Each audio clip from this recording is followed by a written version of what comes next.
When you get to a certain age, it's almost inevitable. Everyone expects you to retire. But what if you just don't want to? A recent Gallup poll shows nearly half of baby boomers expect to work until age 66 or even beyond that. But working into your golden years can be a bit of a challenge. Here to tell us more is Patricia Smith, Managing Director at New Directions. Hi, Patricia. Thanks for joining us. Hi, Sarah. It's good to be with you. So you guys help consult people through career transitions. Are you noticing more hand-wringing about when to retire or whether to retire at all?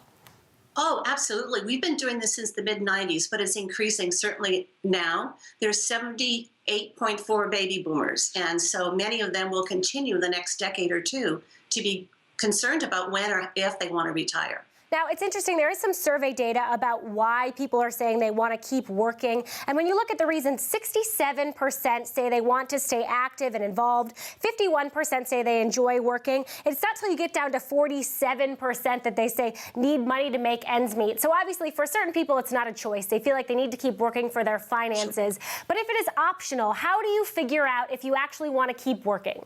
That's a great question. I think there's three things to really look at. One is what motivates you. The other is, are you aligned with your values? And the third, which many people I know don't think about, is your community. Your colleagues is a comfortable environment for many people to be around and a place to be and have an identity.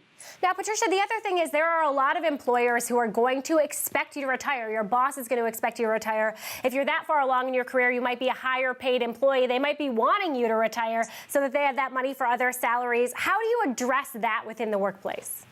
Yeah, that's very important. It's as important to plan ahead to stay as it is to plan ahead to leave.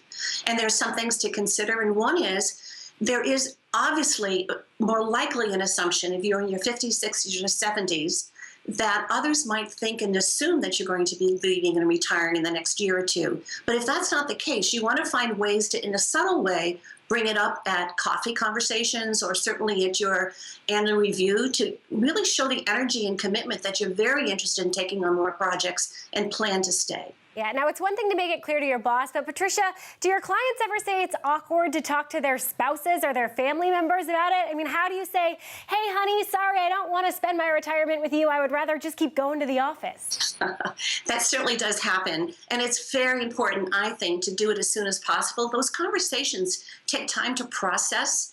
We had a client who was an executive with a technology firm, and he and his wife sat down, and each of them wrote down the top 10 things that were going to be most important to them should they both retire.